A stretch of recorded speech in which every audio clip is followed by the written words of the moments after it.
Hello বন্ধুরা, আসসালামু আলাইকুম। কেমন আছেন সবাই?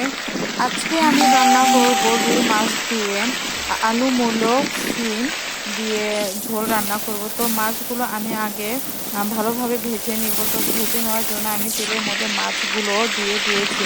তো মাছগুলো এক পাশে হয়ে গেছে, তো আমি উল্টো পাশে উল্টে দিয়েছি। তো অবশেষে আমার মাছ ভাজা হয়ে গেছে। তো মাছ ভাজার পরে যে কড়াইতে যে তেল ছিল, ওই তেলে আমি কাঁকরোলগুলো ভেজে নেওয়ার জন্য দিয়ে দিয়েছি।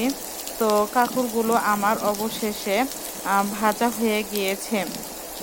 কাঁকরোল ভাজা হয়ে যাওয়ার পরে আমি তরকারি রান্না করার জন্য অন্য কড়াইতে পেঁয়াজ মরিচ একটু ভেজে নিয়ে তারই মধ্যে বাটা মশলা, হলুদ, লবণ, মরিচের গুঁড়ো আর একটু সামান্য পরিমাণ পানি দিয়ে মশলাগুলো আমি কষিয়ে নেব।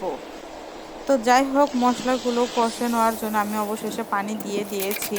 তো সামান্য একটু কষিয়ে নেব।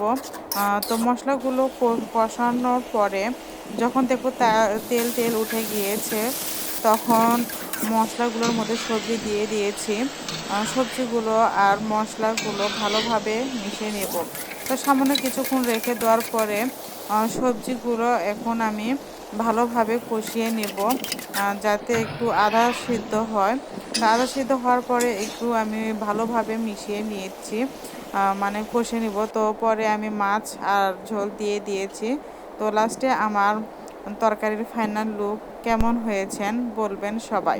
আল্লাহ হাফিজ।